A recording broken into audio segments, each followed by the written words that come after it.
va a llegar el gol del Arsenal. Ozil marca Mesut Ozil. Bellerín, otro defensor, otro disparo, Monreal, gol.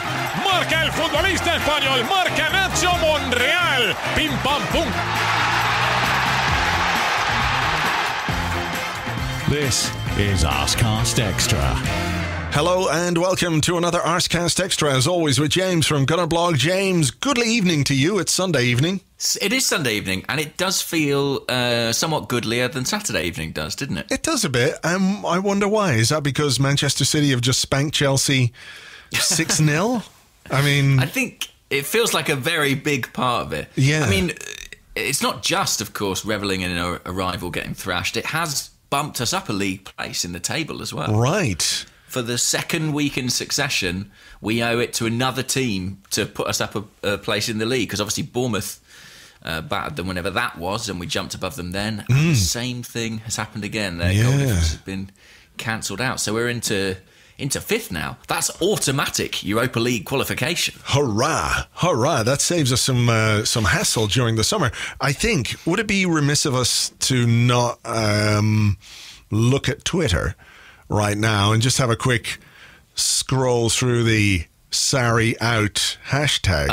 That's a great idea. That's a great idea. I mean, I have been texting my brother, the Chelsea fan, in the last few minutes. Have you just texted him like 6 texts this evening? Ha ha, ha ha, ha ha. No, I actually texted him just saying like, because I was like, can you get me any screen grabs from your Chelsea fan WhatsApp group? Because I love this stuff. I want to see how angry they all are, but he won't share it with me, annoyingly. He does say he thinks half of Chelsea fans he knows want Sarri to go. Right. He thinks it's about 50%. Okay. And there's a lot of activity happening on that hashtag right now. There is. Here's one. If you have a sober mind, you can't blame the players. This total embarrassment, the manager has to give answers. Will not watch a Chelsea match until he is sacked. Until with 2 L's. I like this one. This guy's username is Sarri out, so he's very dedicated to the cause. And he actually says, even the owner needs to go. As for Sarri, he isn't the manager who could take us further. I love that. Chelsea fans want Abramovich out, the guy who saved their club from basically going out of business and brought them all their success. Abramovich out. I was not expecting that. That is good. That is good. I mean, how do you get an owner out? You know, I don't understand the rationale, but still, that's funny. After that match, I don't want to see that clown step foot into Stamford Bridge. Hashtag Sarri out. It's so great. I mean, this here's a great one. Bignall. Go on, you go. No, okay. Sarri was shining teeth like a fool when he won first leg, but now won't even shake Pep. Sore loser. Hashtag Sarri out. That one brought to you courtesy of Google Translate, it feels like. I mean, I'll be honest, it's some of what I'm reading is very familiar to me as an Arsenal fan, in recent seasons gone by. Tony Bignall, Sarri out, worst ever result in our Premier League history, tactically terrible, and the manager completely to blame with his sheer arrogance and stubbornness. Sack him tonight and get someone in to save our season. I mean, probably read Arsenal fans saying that 12 months ago. But it is interesting, isn't it? It's the heaviest ever defeat in the Premier League, 6-0. They haven't lost like that since, I think, 1991 or possibly even earlier. And I just have a sort of cathartic joy of sort of my brother now experiencing the humiliation of that kind of defeat, which I've had to deal with for years. Yes. And he texted me saying, I'm finding this game difficult to watch. I want it to end. And I was like, you get used to it. Oh, yeah, don't worry. Yeah, enough times it happens. Here's a final one. For the next 6 years, you are not allowed to coach any team in the United Kingdom. Please deport this idiot immediately. Hashtag Sarri out. Oh, man. It's endlessly entertaining. Well, it's happening to someone else.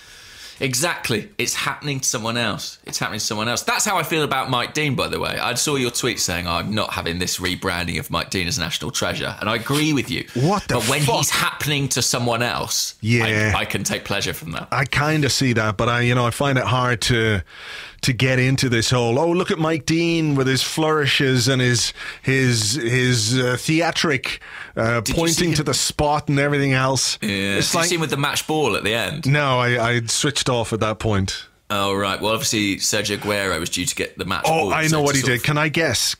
What he did? Okay, Mike Dean took the match ball and he stuffed it up his shirt and then ran over to Sergio Aguero, and he very quickly fashioned a nest made out of like tracksuit tops, and he crouched down and like a kind of benevolent chicken, he gave birth to the match ball to give it to Sergio Aguero. You're eerily close. So, first of all, he stood still and made Sergio Aguero come to him. Oh, come my on, God, no way. He bends to no man, and he did stuff the match ball up his shirt. Oh, no. But bizarrely, not in his front, like he was pregnant, but in his back. Like it was a tumour. Like it was a tumour or some sort of gigantic poo. And he then sort of laid the ball, this curious egg, and gave it to Aguero. And Sky captured it all. Oh, God. That's what he wanted, right? That's what he wanted, and that's what he got. Yeah. The man knows how to work a crowd, I guess. Fucking hell, I can't wait for the retirement tour. Selling out stadia all over this country. Wow. I was in the middle of a mouthful of beer there when you were explaining that to me, and it nearly went all over my microphone, actually. So Thank goodness. I hate to damage that expensive equipment. So we're grateful, really, to Chelsea, to Manchester City. For lightening the mood. To Mike Dean. For massively lightening the mood, yeah. Yeah. And making me feel a little bit better, I suppose, about our top four chances, although I think that, this still looks tricky, but B, maybe the prospects of coming up against Chelsea in the Europa League. Yeah, but also what we did last week against Manchester City, where I think, despite the fact everyone would admit we were beaten by the better team, we weren't handed our arses the way Chelsea were. No. But then Bournemouth also did that, didn't they? Bournemouth did that a couple of weeks ago, so where's the line? Where is the line? They look vulnerable. But, they managed to have a worse opening 10 minutes there than us, I think, which is pretty impressive. That is impressive. So, look, let's move on to us, because the win yesterday played its part, small part, of course, in us moving up a place in the table to fifth. Manchester City, of course, were the main reason for us being there. But we had a 2-1 win against Huddersfield yesterday. Our first win away from home since November. And, I have to say, after watching the game and sitting through the game and not particularly enjoying it, I voiced that opinion on Twitter that I wasn't necessarily enjoying the football we were playing at the moment under Unai Emery. With the caveat, of course, that I understand we've got players absent through injury. There are players absent through illness in the what game did we just play? Huddersfield. Lots of mitigating factors. I'm aware of all those factors. I'm still not necessarily enjoying the football that we're playing. I'm not sure it's a crime to say that, but a lot of people agreed with me. A lot of people said or reacted in a way that it was as if I was going to kill their puppy or something. It was quite strange, but there you go. What was your feeling? Well, don't it always seem to go? But you don't know what you got till it's gone. Push Wenger out. Got Unai Emery in. I was wondering how you're going to get a parking lot in there, but fair play. I know. To reassure you, let me tell you, whatever stance you take, whether it's, positive, negative, circumspect, judicious, balanced, you will get shouted at by some people. That's the way it is. That's Twitter for you, yeah. Particularly at the moment, that's Twitter, yeah. I didn't really enjoy the game, no. It wasn't a very entertaining game. And I think particularly for Arsenal fans, we spent a lot of the game without the ball. And it wasn't particularly pretty. But I enjoyed the win. I enjoyed the 3 points. Actually, I think the thing I was most frustrated about coming out of the game was failing to keep a clean sheet. Yeah. It was so horribly predictable. The more they talked about how like every Huddersfield striker hadn't scored for like 200 years, it became a matter of like, I mean, to be fair, none of them did. They didn't have to. We did it for them. Yeah. But it became a matter of like when and how they would eventually get their goal. And it to come in stoppage time. Oh, you know. I know. It was like I was almost sort of preparing the Arsenal kept their first clean sheet away from home this season. I'd written it for ESPN. Oh, my goodness. I'd written it and the player ratings. I was like, Bernd Leno will be mightily relieved to have finally secured a clean sheet away from home. Delete. It's my fault. I wrote it down. Jinxed the whole thing. Goodness. I mean, look, I get you. I completely get you. And on the commentary, they were saying, "Here comes De Poitre. He comes on. He's had 9,000 attempts on goal this season, and not one of them has even come close to being a goal. In fact, most of them, 300 of them, have gone out of the stadium. They've been that bad." And then they were talking about whoever the other striker is that wasn't playing. I can't remember. It doesn't matter. But there was the same thing. Yes, he's had 6,000 attempts on goal this season, and he hasn't scored either. I know. It was just like, oh, come on. As De Poitre trundled on and they said something like that on the television or the stream that I was watching, I was like, here we go, hat-trick incoming. But yeah, it was just annoying. You know, I sort of thought that actually for the most part, although we didn't play particularly well, I thought the sort of one-on-one defending, particularly in and around the penalty box, I mean, mainly from Laurent Koscielny, to be honest, was pretty good. Almost entirely from Laurent Koscielny. Almost entirely from Laurent Koscielny. And I think, you know, and to be fair, it wasn't the most severe test that you'll face in the Premier League. But I thought, let's get that clean sheet. Because, you know, we had the one against Chelsea, and then we had all these injuries and setbacks. Defence got disrupted. And I do think with defences, you know, you do sometimes see a bit of momentum build up. And you see that with unbeaten runs too. And I thought it'd be great, you know, for the confidence of the defenders to get that clean sheet. And to not get it, I was pretty pissed off about that. Yeah, that was annoying. That was annoying. But to be fair to Huddersfield, they did have moments where they were a little bit dangerous, particularly in about the last 20 minutes of the game. Koscielny made an incredible clearance when Leno pushed a save out right in front of him, and I think it would have been a tap in. There was a guy at the back post. I think the dude took a shot and it came to the back post, and the other guy just put it wide. Scored probably, yeah. And then De Poitre put one like inches wide. So as ever, Monreal off the line as well. Exactly. So, you know, you can talk about how it was a comfortable win and they didn't really threaten us that much, except, you know, they kind of did a bit. You know, it wasn't as comfortable as people made out, and it's one of the hallmarks and one of the trademarks of how we play under Unai Emery. The opposition, whether they're Manchester City, whether they're Manchester United, whether they're Huddersfield, or whether they're a team full of strikers who haven't scored in 12,000 attempts on goal, they will have chances. You know, they will always have chances. Well, everybody does against us. It feels like that at the moment anyway. And I suppose, to be honest, in terms of it being a little bit uncomfortable just in that last 30 seconds, or maybe closer than you would expect or anticipate, you know, maybe you have to also look at what happened at the other end of the pitch. We know we've got substandard defenders. We know that we're going to be in trouble at the back at the moment. But going forward, you know, we probably, I think, could have been more clinical and maybe established greater dominance before they came back. To be fair, there were moments that we should have made more of in the opposition half, for sure. You know, there were final balls that never got to Lacazette. Mkhitaryan, you might remember, slipped over. Alex Iwobi had a couple of moments where he might have found a better ball. Kolasinac, similarly.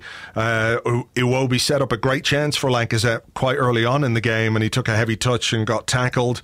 I think that was before we opened the scoring. So, you know, there were moments at the other end, and it wasn't all bad from Arsenal, but I just found the fact that we went to Huddersfield and our plan was to kind of sit off and hit them on the break. I found that a little hard to take. Well, let's talk about the starting lineup then, and the system that we played. So, what did you make of the 11 Unai Emery picked? maybe the best 11 he could have picked, given how many people were absent through illness and injury. Aubameyang was out. Mesut Ozil was out through illness. Not many people believe Mesut Ozil is out through illness, judging by my Twitter timeline anyway. It's the boy who cried flu, isn't it? Yeah. But I think this time it seems to be the case. If there are other players who we know have been ill in the week, it's sort of more credible, isn't it? Yeah, absolutely. But I just thought it amusing that so many people were like, yeah, away game up north, Mesut Ozil ill, is it? Yeah, I see. All right, then we'll just move on. But you know, we'd know Xhaka, we'd know Ramsey, we'd know Aubameyang, we'd know Ozil. Who else is missing? You've got the long-term guys, Bellerin, Socrates. You know, obviously Holding, Welbeck. Yeah. So you know, in those circumstances, I'm not sure what else he really could have done. I guess I wonder, could he have just played a back four? You know, he could have done and brought. Either another midfielder in, so either an El Neni or maybe even Dennis Suarez. Yeah, you know. But look, I can understand why, if he doesn't feel Suarez is ready to start away from home. You know, I'm not necessarily sure it was the starting lineup that was my issue. I think it was just the way we were set up and the way that the team was instructed to play. Huddersfield had a lot of the ball. We just did not control the game in any significant way for any period of time.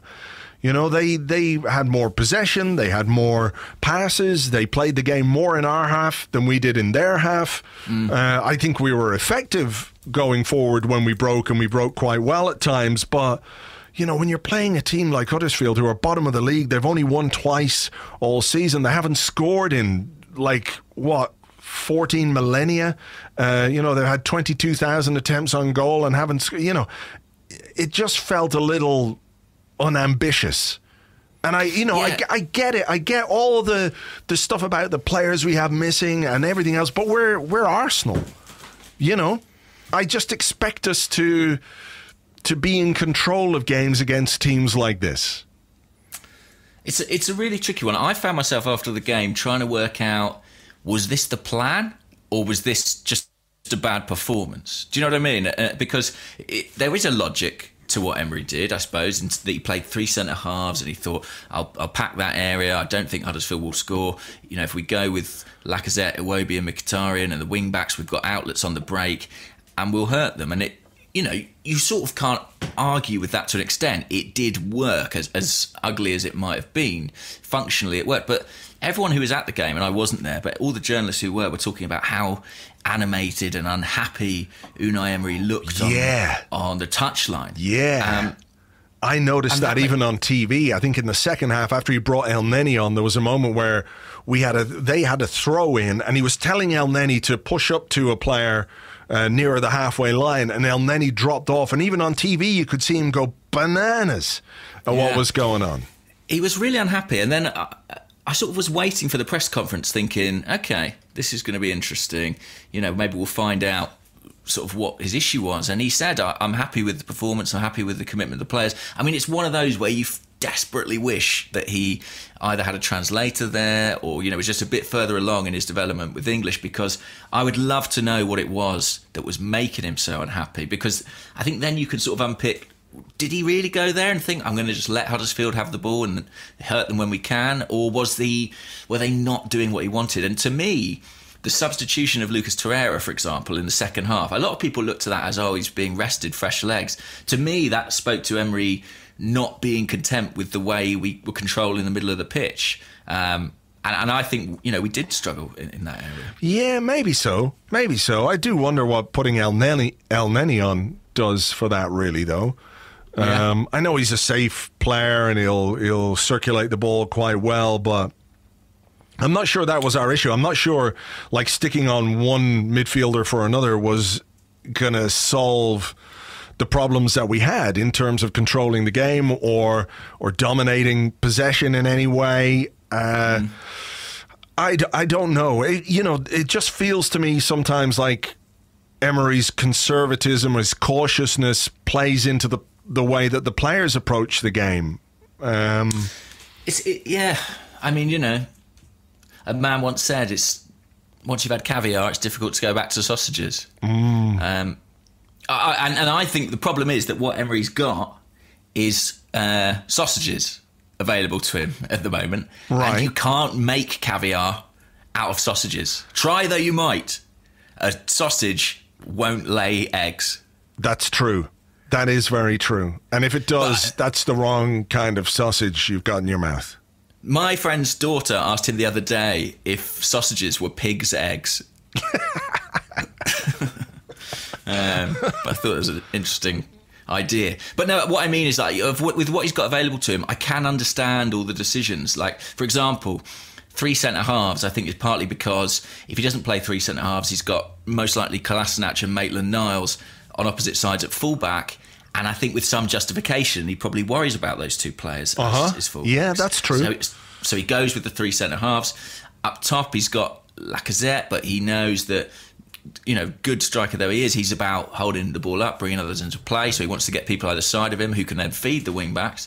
You go with Iwobi and Mkhitaryan, and then you've only got really 2 left for the middle of the park. And in terms of going with the wing-backs, they set up the 2 goals. You know, they did their job going forward, certainly. That is true, actually. That's true. Kolasinac was absolutely terrible with the ball for the most part throughout that game. Ended with something like 55% pass completion. And he is quite often well below his teammates when it comes to pass completion. It's a really weak part of his game. It is. He's a really odd footballer because in that final third, running onto the ball, pulling it back, he's incredibly effective. There's no way you can dispute that. But when inside his own half, he seems to lack agility. He can seem to lack technique. And I actually went and looked at his pass map because I was like, his numbers are always so bad on the passing front. I wondered, like, is it a function of his position? Is it because, you know, the majority of these passes are sort of crosses into the penalty box where if they get cut out or intercepted, you know, that goes down as a misplaced pass and it's not his fault. But that's not the case. I mean, you know, his passes are often fairly short, simple passes into, say, the central midfielders that don't find their targets. And I, for point of comparison, went and looked at someone like Andy Robertson at Liverpool, and he's delivering like 85, 90% passing completion, and he's getting forward just as much as Kolasinac. Yeah, it is. It is a real weakness in his game, and it has been for some time. And what he gives you in the final third is often very good, but it's simple possession where he struggles, I think. And, you know, Huddersfield, to their credit, they worked hard. They pressed us high. Right up until the 90th minute, they were pressing us high up the pitch, and we found it. You know, did you notice, I don't know if you noticed this, but I noticed this, the number of times that an Arsenal player had the ball where, often with a dead ball, and there was nobody to pass it to. A number of free kicks where, let's say, normally someone would drop deep, and I don't know if it was just because Huddersfield cut off the passing lanes, or if we didn't really move as well as we should have towards the man with the ball, but it happened a number of times throughout the game where we had a free kick, you look to take it short, there's nobody there, and we hit it long or we hit it cross field or something like that, but the short passes into midfield were not there. No, and I think consequently Leno and the centre-halves were going longer, much more than they ordinarily would. Mustafi went long quite a few times in the game, and we didn't really have the players to necessarily meet those long balls. Yeah, that was interesting. I think a lot of that is down to Huddersfield. They sometimes had 4 or 5 players, you know, push right up on our defence, and I mean, I haven't really seen them this season, but I thought they had that kind of new manager bouncy look about them. You know, they had a new coach, had a first week with a new coach. They seemed a bit energised. It was a big game for them. I think they made it difficult for us, but I think you're right in saying we didn't necessarily show... we didn't really apply ourselves properly to kind of get around those problems. Yeah. I just sort of thought that, you know, given the fact that Huddersfield are pressing high and we have been a team supposedly who want to play the ball out from the back, that this is the kind of stuff that Unai Emery would work on in training. So how do you play your way out from a high press? Surely that is one of the drills that they must do all the time. If you tell the world that you're a team that wants to pass the ball out from the back, you want to play it short, you want to use your goalkeeper to start moves from the back, you've got to expect that other teams are going to try and counter that by pressing you high up the pitch. So part and parcel of being able to play that way must be the ability to play through it or to find ways around that kind of press. So I was a little surprised at how just ordinary we looked in that regard. Yeah. And Guendouzi did that really well at Manchester City a week ago. I suppose inconsistency is something that comes with the territory with a young player, but it almost felt like a positional thing, that we weren't dropping into those spaces and taking the balls off the centre halves. And then when we went long, it didn't prove that effective. What I did think we were good at was, I thought we were good in transition. It's something that I saw Alex Iwobi talking about in an interview this week. Emery works on our play in transition. And I thought when Mkhitaryan and Iwobi and Lacazette broke, particularly, actually in both halves, to be fair, they were dangerous. They looked very dangerous every time. Yeah, I thought, the first half in particular, Mkhitaryan was bright, Iwobi was bright. I think Iwobi should have had 2 goals. I'm not sure he was offside for that. No, one. I'm not sure he was. I don't think he was. So let's... Interesting. Go on. If he knew. I just found it interesting because I suspect he sort of knew. It's interesting how well a player can finish under those circumstances. I've never seen him hit a ball like that, the way he smashed that one in, even though it was offside. Maybe it was a consequence of the flag going up and him knowing that he was offside, but he really finished that very well. It should have been a goal, I think. Yeah, and I think it kind of shows that his finishing, which I'm sure we'll come on to, is as much a psychological thing as anything else. Actually, when he does tend to put his foot through things, and he has done it a few times in an Arsenal shirt, it's pretty decent. But it's when he has time and maybe goes for placement more that he tends to suffer. But obviously he did get a goal on the day. He did get a goal. Kolasinac down the left-hand side, high cross. Look, it wasn't the prettiest goal you'll ever see, but I think you've got to give Iwobi credit for getting the ball on target. When a ball comes across like that and you're hitting it on the volley, it can go anywhere. It can go anywhere. Not just ball, exactly. Yeah.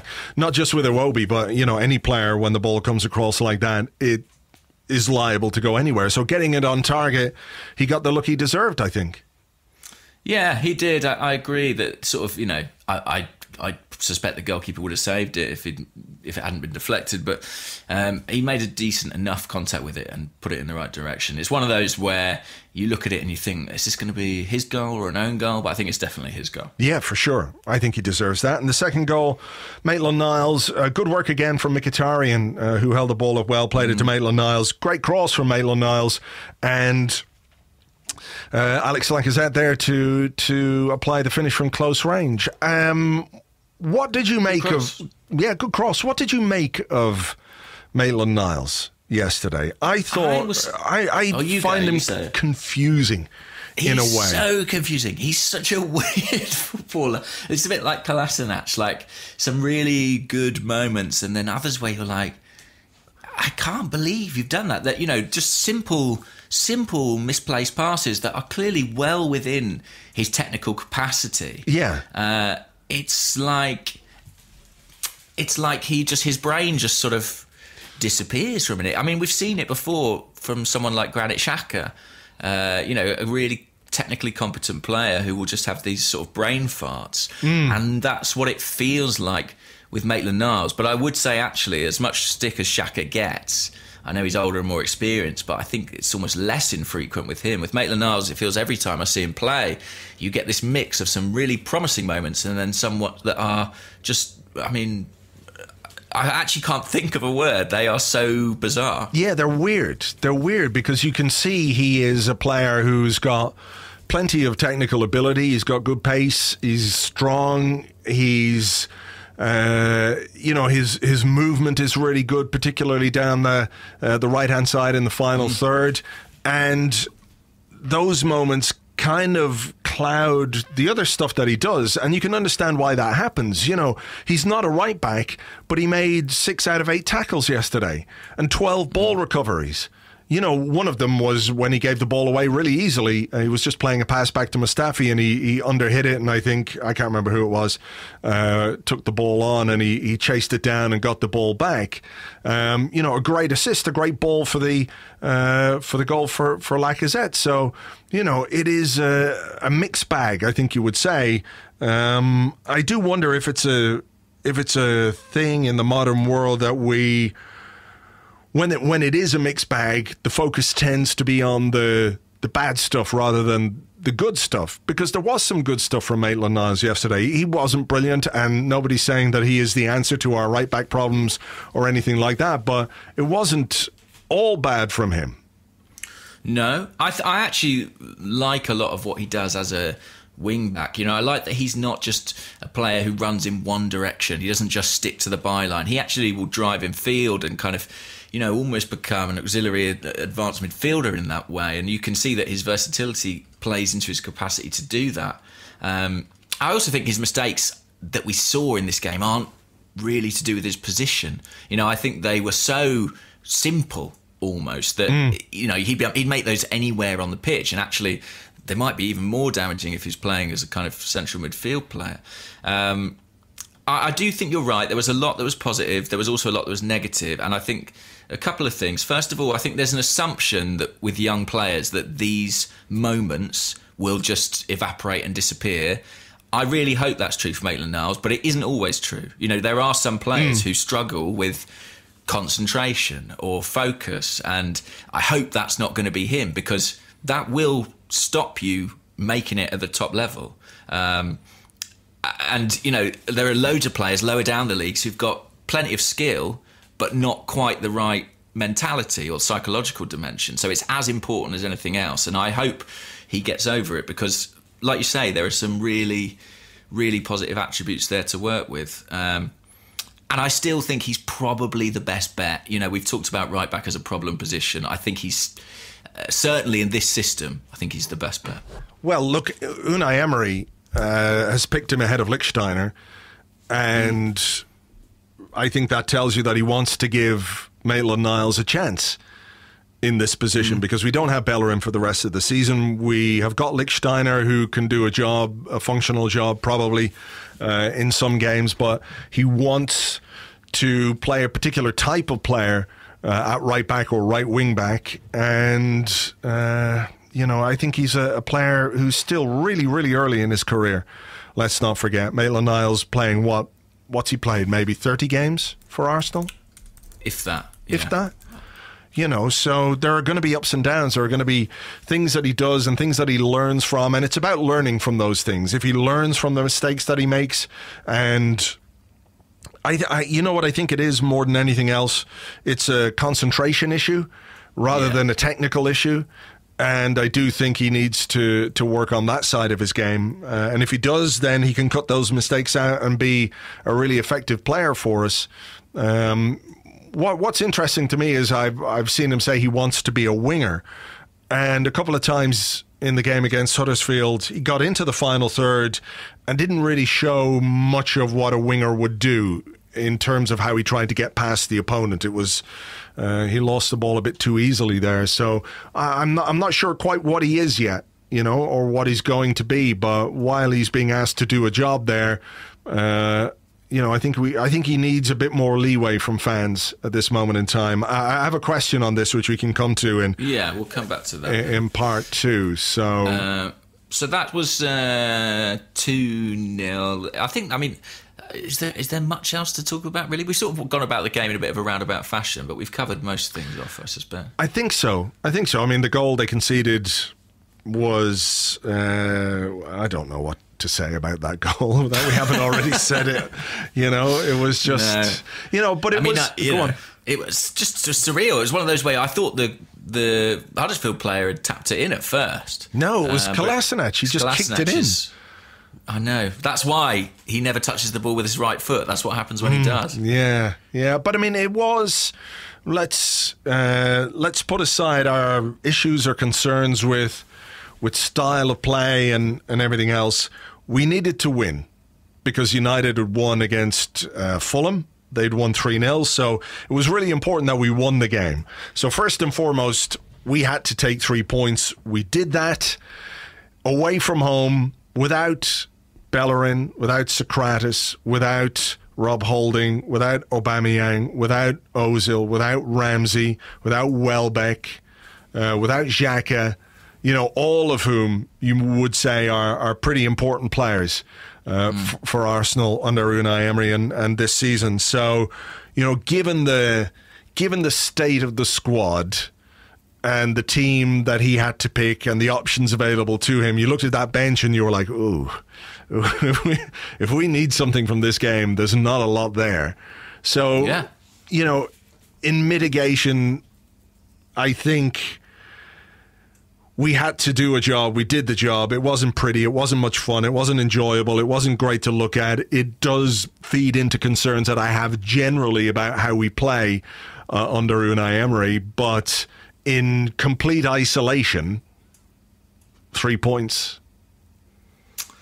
3 points, exactly. A win is a win. And I know what you mean about the style, and I think it's interesting because I think there were probably periods in the last few years where Arsenal fans, or a portion of Arsenal fans, probably felt very ready to sacrifice style for results. And I think when you experience actually a period without playing particularly fun or attractive football, maybe it makes you reevaluate that and how important it is to you. Yeah. I mean, what do you think of the idea that it doesn't matter how you play, it's what results you achieve? Because I think it's important for a team or for a club to have a style of play and to try and be attractive. I know sometimes you can't be, and if you have to be functional and win a game, by all means go ahead and do that. But I think from the point of view of the spectator experience, whether you're in the ground, whether you're going home and away, or whether you're just watching on television or whatever it is, I think having a style which you try and achieve in most games is important, because you can buy into that as a fan. You can see what your team is trying to do and how they're trying to do it. It can be exciting. It's not always going to work, but when it comes off, it's amazing. You know, you think about some of the goals that we scored in the last years of Wenger's reign, where we were never challengers for the title, but you think about the Wilshere goal against Norwich, the Rosicky goal could have been against Sunderland. You know, some of these incredible goals that we scored, team goals, which sort of epitomise the kind of football Wenger wanted us to play. Whether we always played it or not is another question. But when those things happened, everyone was like, oh my God, that's amazing. Whether you were Wenger in, Wenger out, whatever you were, when those moments happen in a game where it comes together, it's you put it aside. Whatever else you're thinking, you kind of put it aside. So I feel like a style of play is important for a team. And anecdotally, and completely anecdotally, you know, based on some of the replies I got to the tweet I put out and some comments I've got on the website over the last day or so, you know, people were like, oh yeah, I kind of switched off, or it was on in the background, or I turned off to watch another game, or somebody said I switched off at halftime to watch Silent Witness. It's like, oh, wow. Okay. He's quite good at the moment, apparently. Well, I don't know. I don't watch it. I don't watch it either, but my grandma says it's absolutely gripping. Well, look, there you go. If your grandmother says it's absolutely gripping, who am I to argue with that? But, you know, that's the kind of response that this kind of football will generate. You know, and it is important when you're trying to sell tickets, when you're trying to sell sponsorships and commercial deals, you know, to be able to sell something exciting and invigorating to people. And I realize, again, I'm going to give you all the caveats about it's his first season. We haven't invested in January. I absolutely get behind all those things. But it is not something we can just put to one side and say it doesn't matter, because I think it does. Yeah, I think another thing that you have to sell is you have to sell the idea of your club as an attractive destination for certain players. Sure. And I think that's certainly another factor there. It's a really tricky one, this. I mean, look, Chelsea play some lovely stuff under Sarri, you know, but they're incredibly vulnerable. And I think it's sort of, I feel a bit bad every time on this podcast I mention Arsene Wenger, because it sort of feels like we're kind of looking backwards. But I think it's impossible to understand the Arsenal fan experience of the present without acknowledging him and his influence. And even Arsenal fans who are old enough to remember managers before him have had essentially 2 decades of Arsene Wenger at the club. So we are all part of that culture where style was really important, and maybe to an extent more important than substance at times. I mean, it did feel like that, certainly at points. I am a bit surprised that there's been such a sort of outpouring, is maybe too strong a word, but such a groundswell of people saying, oh, I'm unhappy about the style of the team, even after positive results, because I feel like in the last few years there were a lot of people kind of prepared to make that sacrifice, and it feels like there's a bit of revisionism, maybe. You know, it feels like there's a bit of rose-tinted spectacles about the football we used to play. It's easy to, this is not criticism of you, but easy to pick out, the Wilshere goal or the Rosicky goal, but there were some other games where we just passed it around and we kept lovely possession, but it wasn't fun to watch either. And I think football can be fun without being possession-based. I mean, that's completely subjective, but there are things that I get joy from watching a team play that aren't necessarily that kind of passing game. I agree with you. And, as somebody who appreciates the fine art of defending, I can sort of watch Atletico Madrid, for example, under Diego Simeone, and watch them absolutely nullify a team and hit them on the break and score one goal and then defend like their lives depended on it. And I can enjoy that as much as watching brilliant attacking possession football, but you know what it is.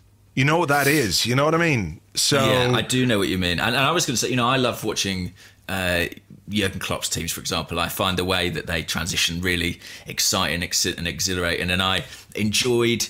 I know Alex Iwobi missed that chance in the second half yesterday, but I loved his run. I loved the way he sprinted from the halfway line. I enjoy that athleticism, that quick break. I associate that with the Invincibles as much as the pretty stuff. But I spoke about this a couple of weeks ago on the show, I think that in some ways what we're all talking about is a lack of clarity. It's not that one way of playing is right and one way of playing is wrong, but we are all desperately trying to find this kind of identity and attach that to the team. And I completely see that that's very difficult to do at the moment. And I think we can be fun to watch without playing like Harlem Globetrotters stuff, Sure. No, I think that's realistic. I think we have to be quite realistic about our capacity to do that at the moment. Yeah, okay. Look, I think that's fair, and I think we have to take into account the players not available to Unai Emery, and as and when he has everybody available to him, if he goes and plays that way against Huddersfield, then maybe we can have a larger discussion about what it is he's doing and how he's trying to do it. It could well be a case that it was just the circumstances, the players he had available to him, the players he had to pick, the ones he couldn't pick, played a big part in what we did yesterday. But look, we'll see. We'll have to wait and see. I'm sure people who are unhappy about it will be saying, well, it's not a game in isolation. We've seen that sort of performance before. And that's, it's one of those where you kind of have to step back and take a longer view. And I fear you have to say we might not really know the score on this until somewhere into next season. Yeah, maybe so. Yeah, I think, summer will tell us a lot. And how we set up at the beginning of next season is going to be very interesting. Of course, what we do during the summer to address some of these issues. But look, will we leave it there for part one? Yes, we'd better. We should. Let's do it. And we will take a break. We'll come back with your questions and more in part two right after this.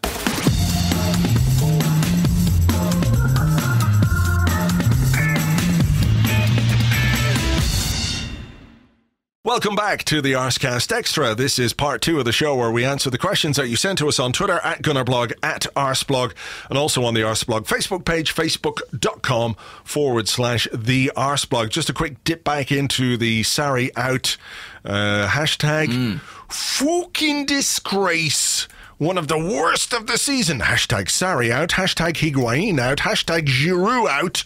You can't expect wins if we keep on signing failures. Failures? Why'd they turn their fire on Giroud? I can't believe it. I can't accept. No, they've gone too far. They've gone too far. I mean, yeah, I'm just scrolling through. They're coming in by the second. It's absolutely glorious.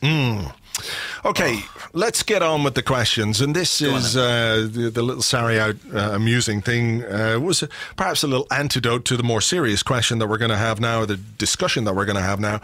Trunks Stan, who's at AFC DOS, says, thoughts on all the abuse Iwobi and Maitland-Niles got from fans yesterday, particularly the jeering Alex received from the fans when he was subbed off, and the original Del Boy, who's at DelMeJ, on Twitter. What is wrong with our fan base? I don't mind bitching about players, but tagging them is something else entirely. And he says, AMN Maitland-Niles, who, if you didn't see, and I'm sure you did, but maybe some of the listeners didn't, was the recipient of, what would you say, abuse/advice from people on Instagram who said, come on, mate, you need to try harder, concentrate more. Because that's how you learn how to play football. Wankers who comment on Instagram, all those guys with all their coaching badges. And to be fair to Maitland-Niles, he responded, and I think he was maybe a bit sarcastic, but it's an interesting thing, isn't it, when a player is, I'm not saying a target, that's the wrong word, but where you can direct comments directly at a player in the wake of a game. I'm not sure what the benefits are of social media for many players. I really am. I can't imagine that that's helpful at all. And, it's difficult to tell, isn't it, if he's being sarcastic. I suspect he probably is. I'm reminded of Hector Bellerin's comments in his interview at the Oxford Union where he spoke about just listening to his coaches rather than people on social media. And I hope Ainsley Maitland-Niles, and I'm sure he is doing precisely the same. Do you worry maybe that sometimes they see these kind of comments and the abuse and think that it's somehow representative of the majority of fans rather than the special kind of idiot you need to be to do that to somebody? Well, look, this is not the same at all. But just to use my own experience, we get loads of tweets and comments about the podcast, and they are overwhelmingly positive and lovely, and we really appreciate them, and thank you so much. But when you do get a bad one, you do notice it. And you probably, it's my nature to notice it more. Sure. And engage with it more. And I think that, so however, whatever your position, how much money these guys make, however good they may feel about what they're doing, I'm sure they see this stuff and I'm sure it resonates. And I was struck by Alex Iwobi, I think, tweeted a picture of him scoring his goal yesterday. And the caption wasn't something like, delighted to score my goal, what a great day, thanks to all the fans. The caption that he put on it was just the word resilient. And I thought, are you having to be resilient because you're getting booed off the pitch in a game in which you've scored us the goal that gave us the lead? I mean, that I can't fathom that. And I feel like I am sort of going into bat for Iwobi every week at the moment, and so maybe some people will tune out at this point, and I don't intend that to be the case. But a player, who scored a goal, I thought played well, was given man of the match by pretty much every dispassionate commentator that I saw comment TV channel I was watching, and I think Match of the Day mentioned him as man of the match, and he's getting booed off by his own fans. I mean, sorry, what are you going to say? I just don't get that. I don't get it either. I don't know why he specifically is the target. I mean, there were some things that he did in the game yesterday which he could have done better. No question about that. But that's applicable to almost every player on the every player on the pitch, and I agree with you. And I think, he should have scored another goal. There were a couple of crosses that went into touch that weren't the best, but he did score one goal. The second goal, Mkhitaryan's in a great position, played in on the right-hand side by Alex Iwobi. It's another one of those, pre-assists that he does week after week after week. Kolasinac and Iwobi was, I think, by far our highest pass combination in the game. It was our main outlet. I just don't understand that. Whatever your issue with him, he had, at worst, a decent game. At worst, a decent game. Yeah. And he's getting booed off. And the point that you come on to, And if that was any player, I would find that utterly bizarre. But now, take the fact that this is a guy like Ainsley Maitland-Niles, who is an academy product. And when I say an academy product, not a Hector Bellerin or a Cesc Fabregas that we pinched off another club. Someone who's been with Arsenal since they were like 8 or 9 years old. I can't understand why the fans would want anything other than for those players to succeed. Yeah. I don't know what else to say. Yeah. I really don't. It's... I don't know if it's a concept or something to do with modern society. I don't know if it's somehow he has become the lightning rod for things that are wrong with this team. But, you know, against Huddersfield, who was the guy who picked up the ball and drove towards goal time and time again? It was Iwobi. He didn't get it right all the time, but Jesus Christ, you know, on a day when we didn't play particularly well and when we played with 5 defenders and 2 defensive midfielders, we're asking a lot for somebody to be able to link the disparate parts of our team, and I think Iwobi tried to do that as well as he could. You know, we've spoken about him before. Maybe he shouldn't be starting week in, week out, but that's not his fault. You know, it's not his fault that we don't have anybody else to play in the position that he's being asked to play in. We don't have Danny Welbeck. We don't have a winger or the winger that everybody wants. And I think he's still 22 years of age. I agree with you that he has improved. You said this last week. I think he's improved this season. He's clearly concentrating on improving his game. He's spoken about how he's working with an individual analyst to try and make the areas in which he's weaker better. And he's an Arsenal boy. You know, it's like... you can't get more Arsenal. You can. You cannot get more Arsenal. And I just, you know, Ian Wright did a great video. He's got a YouTube channel. He's tweeted it. Go and check it out, where he talks about Alex Iwobi and how he can't understand. I think Alan Smith tweeted about it, saying, you know, if a player came through in the 80s or 90s and they were an Arsenal player, sometimes they were loved or revered almost in spite of their flaws. You know, it was something that made the fans really take them to heart. And it does sadden me that that doesn't appear to be the case anymore. I think there are factors with Iwobi that mean he's become a target. I think, unfortunately, he's become sort of caught in the Mesut Ozil crossfire. I don't understand that either, because they don't play in the same fucking position. It's not as if... They don't play in the same position, and it's not his fault at all. Yeah, and it's not as if, like, Iwobi's in the team replacing Mesut Ozil. He's being asked to do some of the things that Ozil does, but it's not a case of one or the other. You know, down the last couple of seasons, it's not been a case of like, oh, Iwobi's playing in place of Ozil or Ozil's playing, you know, I don't understand that part of it either.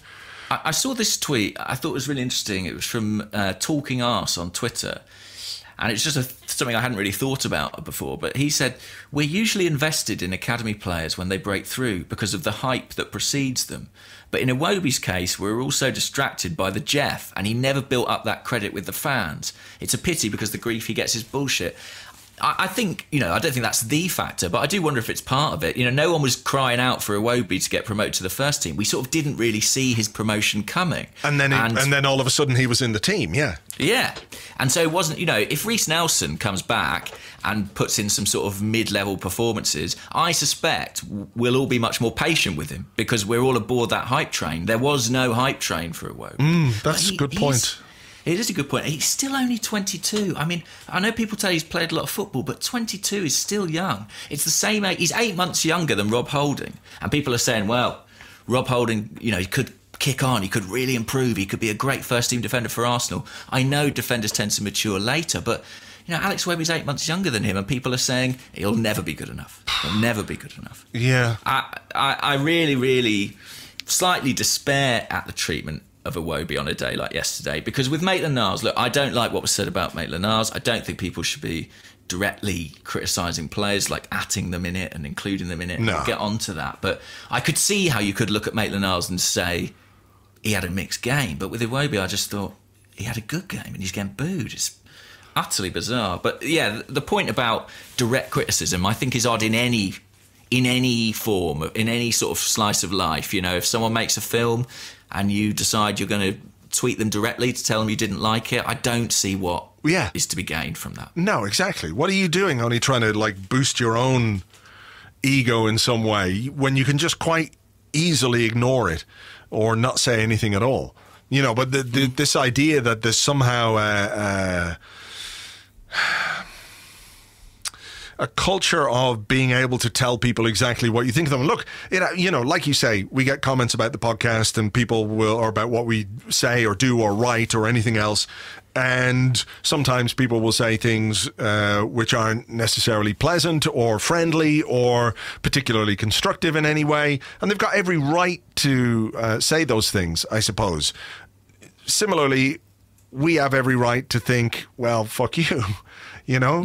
And I wonder if footballers, when they get those kind of comments, think, fuck you. And I wouldn't blame them in the slightest if they did. And I do hope that most of them realize, or that they realize, that the people who think they can offer coaching advice to Ainsley Maitland-Niles on Instagram are not worth fucking listening to. You know? They're not. I mean, if you say to Ainsley Maitland-Niles in a comment, wasn't your best game, but look, keep it up, keep up the good work, you've got a great future, something like that. Okay, you can live with that kind of stuff, but you know, it's fine to have an opinion. It's fine to think. Yeah, talk about it with your mates, or talk about it between yourselves on Twitter or Facebook or whatever. Yeah, or on a podcast. Exactly.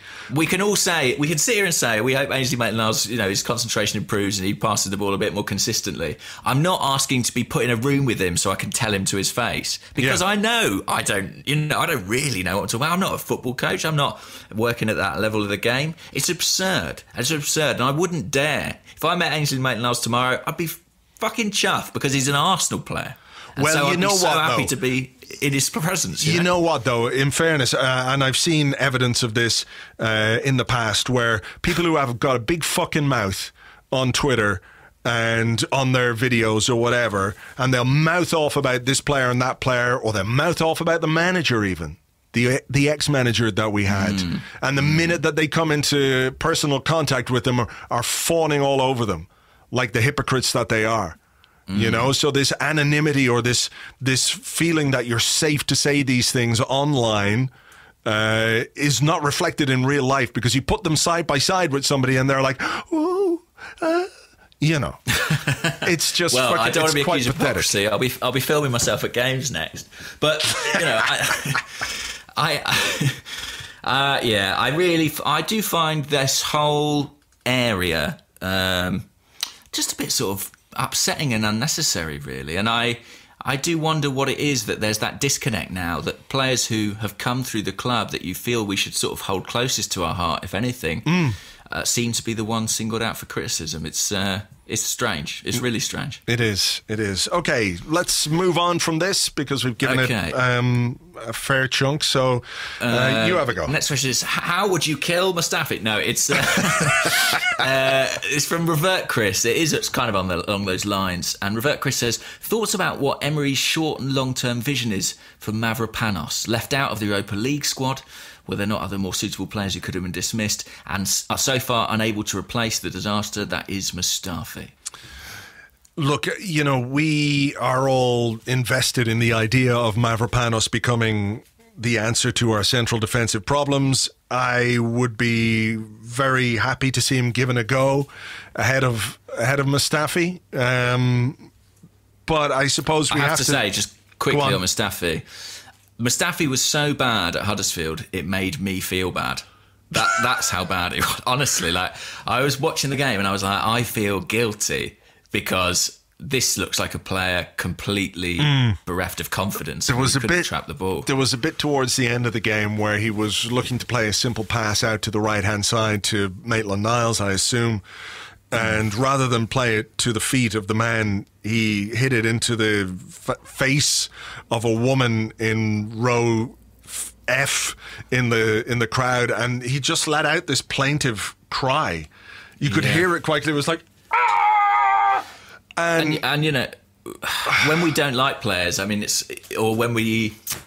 are frustrated with players, I think we'd never give them the benefit of the doubt or think about it from this point of view. But he looks like a player whose confidence is completely shot. And when you think about it, there have been stories, God knows where they came from, but in the press all week about Mustafi to be transfer listed. His Arsenal career is essentially over, and he looked like a player who read them, frankly. I think, look, there are good reasons why that's happened, and I think if everyone was fit, I don't think he would be in the team, but it was painful to watch, I thought. It was a bit, yeah. What do you think of leaving Mavropanos out of the Europa League squad then? Because to me, that rung a little bit of an alarm bell, just in terms of how Emery sees it. A little bit, but I'm just wondering who else, he could have left out. El Nenny's the one that people have said.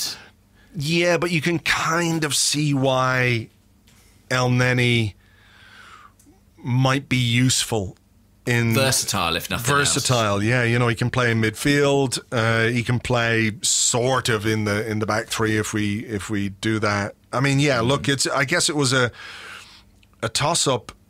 If he's chosen El Nenny, a player who he doesn't really rate, ahead of Mavropanos. I mean, we don't have a great deal of depth in central midfield, do we? We've got Torreira, we've got Guendouzi, we've got Xhaka, who's injured. Yeah, he doesn't really fancy Ramsey there, does he? So. No, he doesn't fancy Ramsey there or anybody else. I mean, he could use Maitland-Niles, but Maitland-Niles is needed as a right back. True. I suppose we have to just trust what he sees in training, that his decision is based on what he has seen from him. Maybe it's still a bit too soon for him. I don't know. I thought maybe it would be a good time to use him in these 3 games coming up, but at the same time, when you don't have an established right back and you're asking him to slot in potentially as the right-sided centre half, and maybe he feels like he can't play Mavropanos and Maitland-Niles beside each other. Yeah, which I think that could be a factor. I think that could be a factor. So what does it say about Mavropanos in the future? I don't know. I mean, we've got to see him play. We just don't have enough evidence of him on the pitch. We want him to be this thing, but we've got no idea if he is going to be that. He looks the part. He's got the stature, the physicality that you want from a central defender. He was a Sven signing, and Sven brought us Guendouzi, and Sven brought us Torreira. So, we're invested in him in that sense. And there is the whole, well, could it be any worse side of things? Sure. I don't know. I mean, I think probably the Europa League is a good time to give him a run, to be honest. It really surprised me that he wasn't selected for the Europa League squad for exactly that reason. We could go to BATE, fingers crossed, and get a good enough result that second leg, is a perfect opportunity to give him game time. We're talking about a player that we've seen play 3 times, but I think we have to trust the coaching staff in that they see him train every day. They know him a lot more than we do, and they know exactly what he's capable of at this point. The worry for me is just that he needs football. And I worry about how and when he will get that. When he first came to the club, he was supposed to go out on loan straight away, wasn't he? To Germany, I think it was all set up to happen. And we were reportedly buying Johnny Evans. It was around that time. And in the end, liked what he saw of Mavropanos and kept him around. And then in the first half of this season, he was injured the whole time.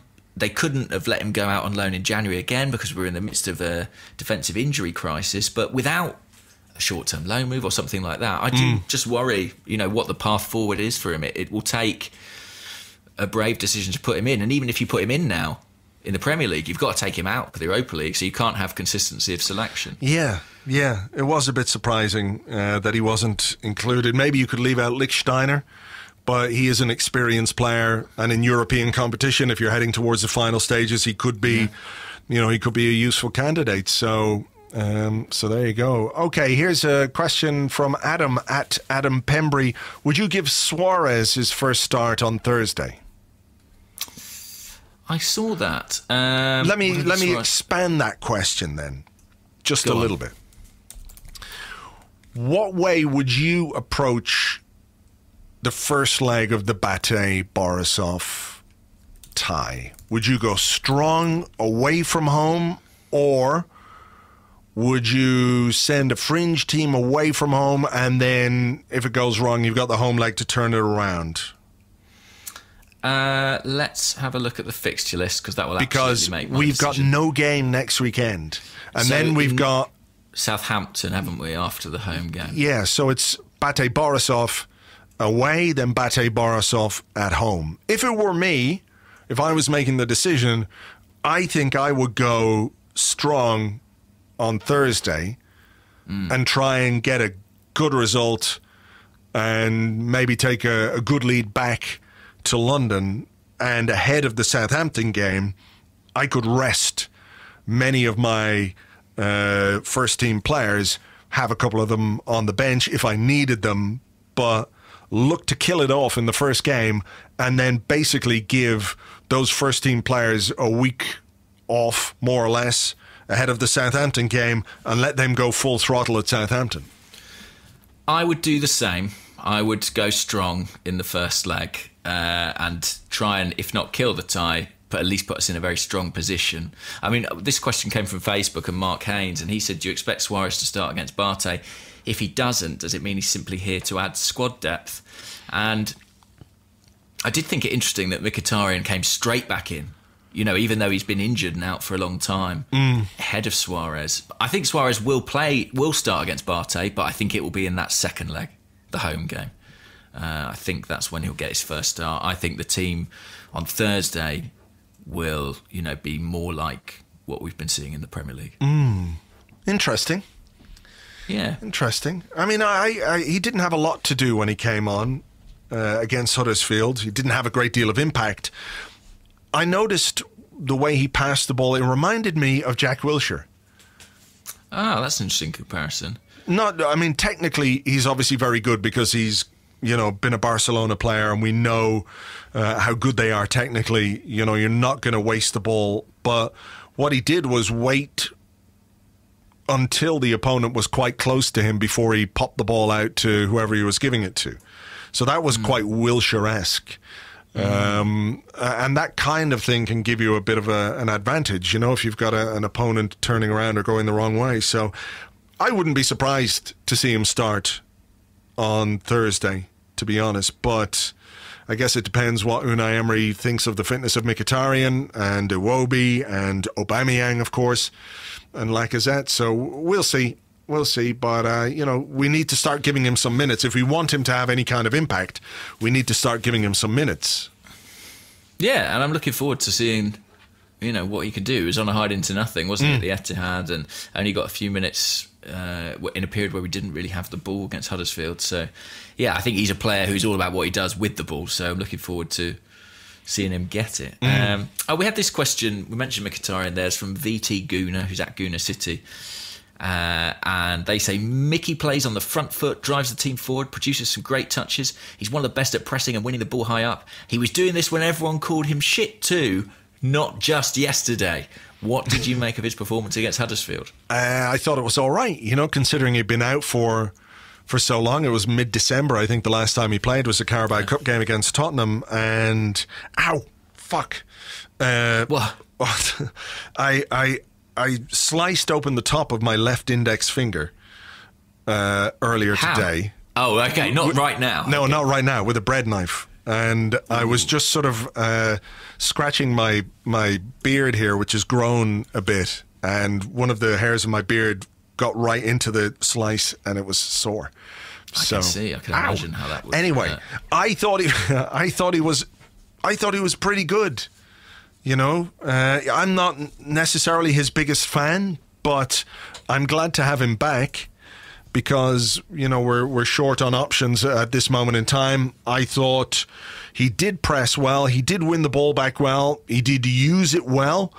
He set up Maitland-Niles for the cross for the second goal. I thought he was quite good, all things considered. Yeah. Yeah, so did I. And I think, you know, we've talked enough about Iwobi, but I do think Emery likes to use Iwobi and Mkhitaryan in tandem, doesn't he? And I think that it sort of helps them both for there to be two players like that rather than just just one. Actually, do you mind if I ask another question? Not at all. You go ahead. From that, I need to find it, unfortunately. Okay, no problem. Where is it? It's basically about fielding one striker as opposed to two. It comes from Mark Holmes, who's at Holmes to 79. And it's kind of two questions in one. He says, if playing one up front makes us better balanced, who would you pick between Lacazette and Aubameyang? So I guess the first question is, do you think it does make us better balanced? Well, we didn't play brilliantly at Huddersfield, did we? So not the best advert for it. No. Does playing two strikers or one striker make us better balanced? I'm not sure about that part because it depends on the formation. It depends on the system. Depends on the opposition. Depends on a lot of things. Yeah. On the other things. And again, who would you pick between Lacazette and Aubameyang? It depends what you want your striker to do. Do you want him to get on the end of pullbacks from the fullbacks? If you're going to deliver balls into dangerous areas, then it's going to be Aubameyang. But do you want somebody who can hold the ball up and bring others into play and be a bit more physical? Then it's Lacazette. I'm not sure there's a right answer here, to be honest. I thought Lacazette was really good against Huddersfield. You know, he was in great positions. He didn't get the balls. That bit when El Neni came in for the header was hilarious. Yeah, I know. I felt for El Neni a bit. He was very enthusiastic, but he was. I can understand why he went for it, but like Lacazette was just like, oh, for fuck's sake. And he had a bit of a game like that, Lacazette. You know, there'd been a few misplaced passes towards him and stuff. And but before his goal, he was getting quite impatient. So yes, yeah. But I think I'm of the mind that in this sort of second half of the season, we might revert to seeing one striker start a little bit more frequently and seeing them kind of share the game. You know, we saw that used to quite good effect in the first half of the season. And I wonder if we might see more of that from now on. Yeah, maybe so. I mean, I think there's just a simple fatigue issue as well, that if you're playing the same two strikers in every game, week in, week out, you run the risk of having them running on empty before the end of the season. And the Europa League restarts now. Yeah. You know, and so that kind of makes rotation maybe a little bit more of a necessity. Yeah, for sure. For sure. I do wonder, I mean, do we know if Danny Welbeck is close to making a comeback or not? Or I don't know. His social media activities ramped up a bit. You know, we know he's in the gym. Yeah. We know he's working hard, but he can cycle. We know that much. Well, that's I've seen good. him on a bike, but in my head, when he went down with the injury, when was that? November kind of time? Feels like that would be about right. November, October, November. I sort of wrote off the idea of him ever playing for Arsenal again, but I guess he's got a chance, hasn't he? Especially if we go deep into the Europa League. The 8th of November, and it's now November, December, January. He's miles away surely still, because he had surgery on a broken ankle, so I'm just projecting a bit here. I reckon you're looking at sort of, I mean, I'm completely guessing, but surely at least 6 months for an injury like that. Yeah. Okay. Well, let's forget about Danny Welbeck then. What would your preference be, or where are you on this Aubameyang, Lacazette, if you're only playing one up front? Again, dependent on opposition, I guess. I genuinely think in most games you could probably get away with starting either, and doing the old Emery trick of if it's not working, change it.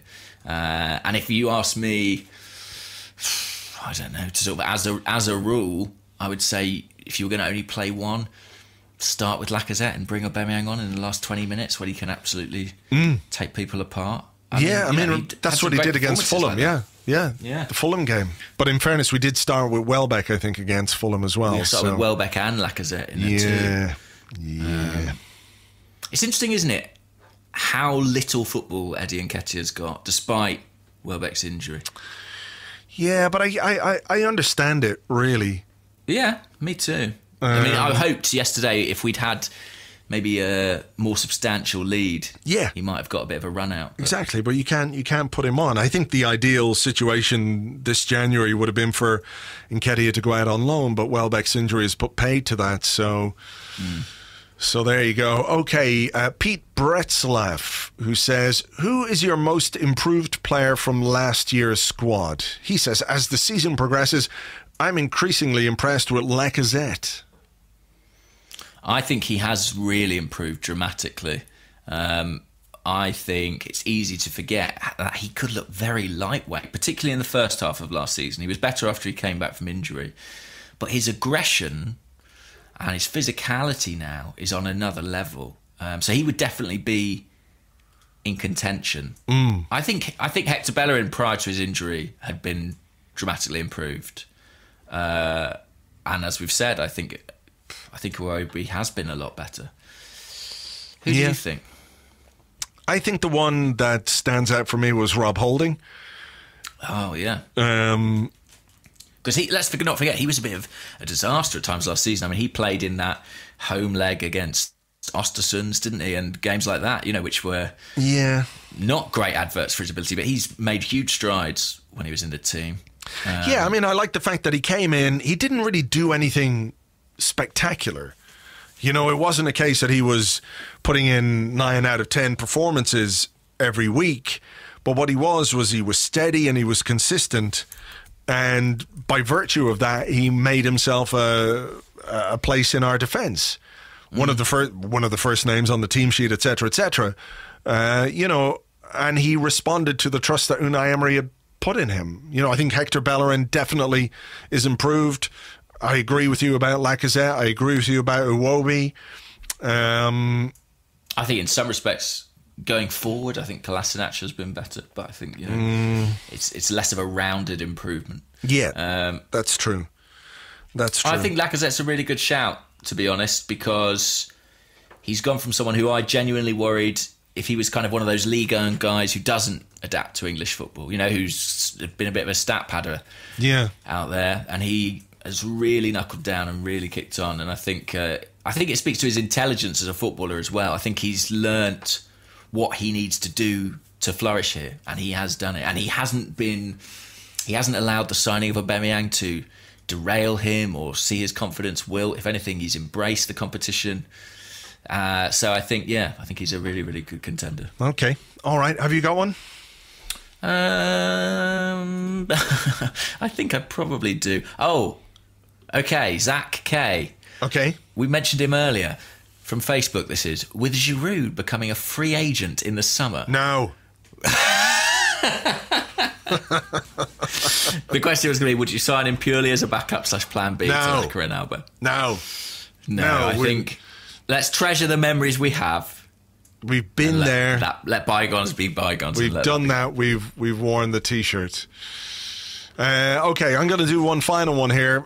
This comes from David Shepherd on Facebook, who says, if you had to eat one of the following in order for Arsenal to finish in the top 4 at the expense of Spurs, which would it be? 1, a tin of pedigree chum, uncooked. 2, a chicken and prawn sandwich 2 weeks out of date. 3, a pint of Andrew's or James's vomit. Or 4, a bowl of peanuts on the bar of a Soho nightclub. I mean, it's pretty easy, this one. The dog food, yeah? Yeah. Yes, obviously the peanuts. Yeah. I mean, I would do that anyway. If you leave some peanuts somewhere, I'm eating them. I'm eating all of them. I know the stats. I know how many people's urine's on it or whatever. Oh, is that a thing? Did someone do a study on this? Yes, it's one of those things where, if you leave nuts out, the germs that are spread on them is significant. Because someone will go to the bathroom and have a wee and not wash their hands, and then come back and eat some peanuts, and you've got some flakes on the peanuts, that kind of stuff. Yeah, exactly. But still, eat the peanuts. Honest, I just call that seasoning. You know what I mean? It's the peanuts. Yeah, exactly. You need some bacteria. Otherwise, you'd just be a sickly person. You have to live in a bubble. One of those, Michael Jackson oxygen. I was going to say like Mesut Ozil, but I thought we got through the whole podcast without making it about him. I hesitated. Fair play. Well, look, we're eating the peanuts, and I will gladly eat those peanuts in order to see Tottenham finish out of the top four. It doesn't look likely, unfortunately, but there you go. And by the way, I'm absolutely #Sarri in. I can't have another Manchester United situation where they get rid of their disastrous manager and get someone good. No, fucking hell. Okay, hang on. We've got to do one more Sarri out hashtag here. I'm just gonna have a little scroll through. What's the latest? I mean, a lot of the tweets just say Sarri out, which I like. Okay. A lack of class from a classless Chelsea FC manager, racist rent boy twats. A sore loser, #Sarri is, and #Sarri out is trending. That's not from a Chelsea fan, but... No, I was going to say it'd be weird if they called their own club racist. Yeah, it would be. But yeah, I'm just scrolling through now. Stupid, useless coach! Sarri out. What's quite fun is if you put in two terms, like if you put Sarri out and stupid, for example. It's not D players, it is D, and he's using the letter D, stupid trophyless passing system. This man, Sarri, has already destroyed Chelsea, removing D counter-attacking football and forcing his stupid trophyless system. He's employed the trophyless system. What a fucking idiot. I mean, everyone knows you don't employ the trophyless system. I say again, Sarri out now. He has nothing to offer. He is just a trophyless coach. I like this one. Final one. What is he writing on his damn notepad? #Sarri out. Oh, dear. Well, Sarri in. Sarri in. The campaign starts all the way in, right in, up to the hilt. That's what I say. Okay, thank you as ever for listening. Hope you enjoyed the show. Those of you who didn't, make sure to send us a tweet and tell us. Yeah, at us, yeah, for sure. Please do. Add us and include Iwobi and Maitland-Niles in it as well, why don't you? Okay, we'll catch you on the next one. Until then, take it easy. Cheers. Bye-bye.